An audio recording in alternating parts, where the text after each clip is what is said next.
Good day. Today's video, I would like to show you how the TAKIT app works. Okay.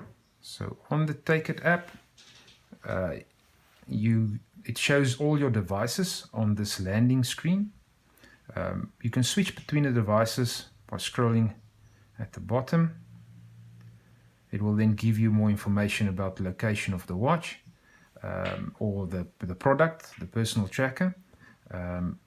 The watch we installed on the previous video, I named test 3. So you can see at the top the name will change to whichever watch or product you want to locate or navigate.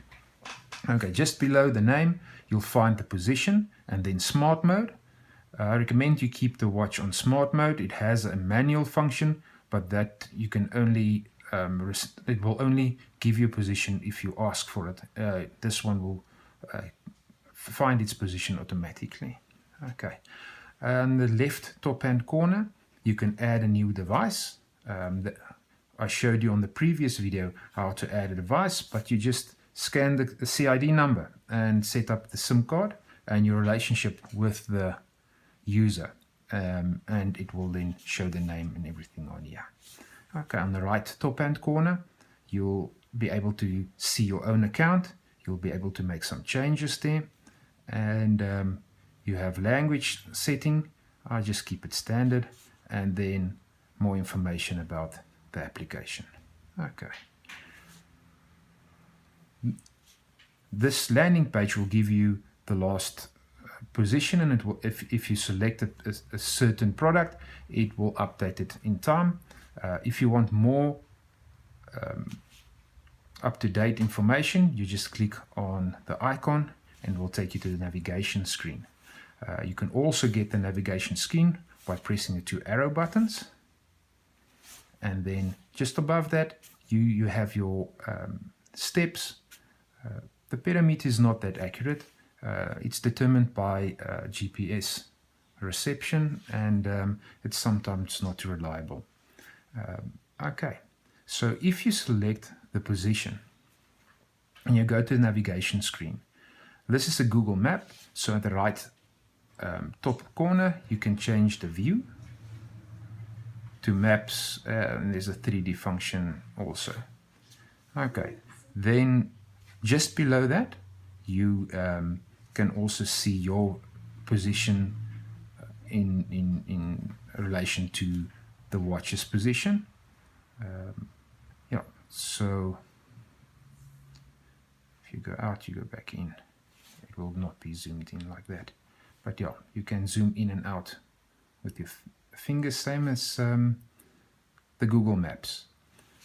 On the info bar, you'll see the location, the method of the calculation of the positioning. So if you illuminate the watch's face will go dead or on standby to save battery. So if you want to use the watch, you just press any button, it will take it out of standby, and on the screen you'll be able to see next to the battery level what method of positioning it's currently using.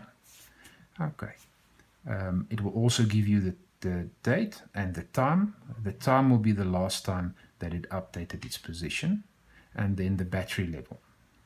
Okay, at the right bottom of the screen you'll see track. That will give you the location history, the positioning history on the watch. So this is a new watch.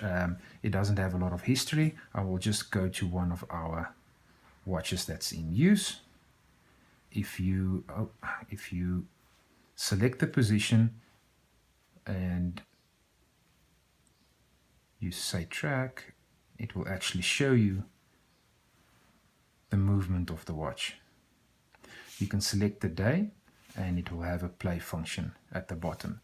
If you manage to click on one of these icons, you'll see that it shows you what positioning mode, the time, and the battery level when it updated the position. Okay, then Let's go back to our new watch. Okay. If I select the navigation screen, the left bottom corner, you'll see a locate button.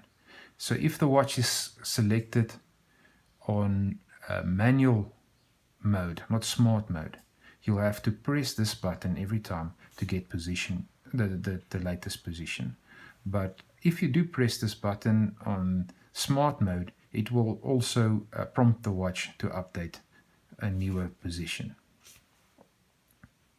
Okay, so back on the landing screen, you have some menus on this bottom bar.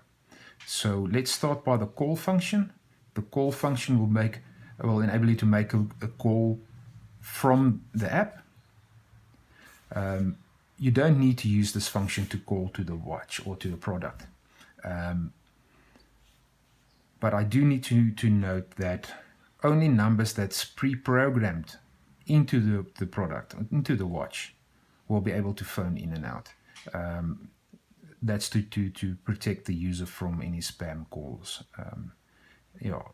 And then the monitoring function, if you select this mode, it will actually call to the watch and the face will not illuminate, or it won't make a sound, so it will enable you to listen in. Okay, then the next function is the messaging function. You'll get all your notifications and messages on here. From here you'll be able to send voice notes to the watch. So to do that, you'll just need to press the press the button, hold it, and then you release. That will actually send a notification to the watch. You press the top right hand button and it will play back the message. Press the button, hold it. If you press it again, it will stop playback. If you want to send a message from the watch to the app, you just press it repeatedly until you get the number. You press and hold it. When you release it, it will record. If you press it again, it will actually just send that message to the app.